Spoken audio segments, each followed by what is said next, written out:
anyone who should believe to find in this work nothing else but a collection of recipes, with the aid of which he can easily and without any effort attain to honor and glory, riches and power, and aim at the annihilation of his enemies, might be told from the very inception that he will put aside this book, being very disappointed. Numerous sects and religions do not understand the expression of magic otherwise than black art, witchcraft, or conspiracy with evil powers. It is therefore not astonishing that many people are frightened by a certain horror whenever the word magic is pronounced. Jugglers, conjurers, and charlatans have discredited this term, and considering this circumstance, there is no surprise that magic knowledge has always been looked upon with a slight disregard. Even in the remotest times, the magus has been regarded as one of the highest adepts, and it might be of interest to learn that, as a matter of fact, the word magic is derived from this word. The so-called sorcerers are by no means initiates but only imitators to the mysteries, who, counting partly on the ignorance and partly on the credulity of the individuality or a whole nation in order to reach their selfish aims by lies and fraud. The true magician will always despise such practices. In reality, magic is a sacred science. It is, in the very true sense, the sum of all knowledge, because it teaches how to know and utilize the sovereign rules. There is no difference between magic and mystic or any other conception of the name. Wherever authentic initiation is at stake, one has to proceed on the same basis, according to the same rules, irrespective of the name given by this or that creed.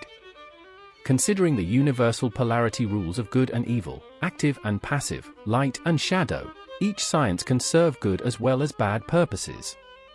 Let us take the example of a knife, an object that virtually ought to be used for cutting bread only, which, however, can become a dangerous weapon in the hands of a murderer. All depends on the character of the individual. This principle goes just as well for all the spheres of the occult sciences. In my book I have chosen the term of magician for all of my disciples, it being a symbol of the deepest initiation and the highest wisdom. Many of the readers will know, of course, that the word tarot does not mean a game of cards, serving magical purposes, but a symbolic book of initiation which contains the greatest secrets in a symbolic form. The first tablet of this book introduces the magician, representing him as the master of the elements and offering the key to the first arcanum, the secret of the ineffable name of Tetragrammaton, the Kabbalistic Yod-He-Vav-He. Here we will, therefore, find the gate to the magician's initiation. The reader will easily realize how significant and how manifold the application of this tablet is. Not one of the books published up to date does describe the true sense of the first tarot card so distinctly as I have done in my book. It is, let it be noted, born from the own practice and destined for the practical use of a lot of other people, and all my disciples have found it to be the best and most serviceable system. Tetragrammaton literally means the four-letter word. It was a subterfuge to avoid the sin of uttering the sacred name Yod-He-Vav-He, Yahweh, or Jehovah, as it later became when the vowels of another word were combined with the consonants of Yod-He-Vav-He. But I would never dare to say that my book describes or deals with all the magic or mystic problems. If anyone should like to write all about this sublime wisdom, he ought to fill folio volumes.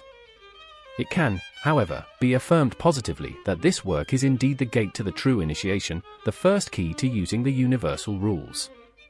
I am not going to deny the fact of fragments being able to be found in many an author's publications, but not in a single book will the reader find so exact a description of the first tarot card.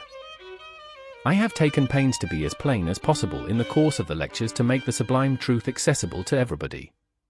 Although it has been a hard task sometimes to find such simple words as are necessary for the understanding of all the readers, I must leave it to the judgment of all of you whether or not my efforts have been successful. At certain points I have been forced to repeat myself deliberately to emphasize some important sentences and to spare the reader any going back to a particular page. There have been many complaints of people interested in the occult sciences, that they had never got any chance at all to be initiated by a personal master or leader or guru. Therefore only people endowed with exceptional faculties, a poor preferred minority, seem to be able to gain this sublime knowledge. Thus a great many of serious seekers of the truth had to go through piles of books just to catch one pearl of it now and again. The one, however, who is earnestly interested in his progress and does not pursue this sacred wisdom from sheer curiosity or else is yearning to satisfy his own lust, will find the right leader to initiate him in this book. No incarnate adept, however high his rank may be, can give the disciple more for his start than the present book does.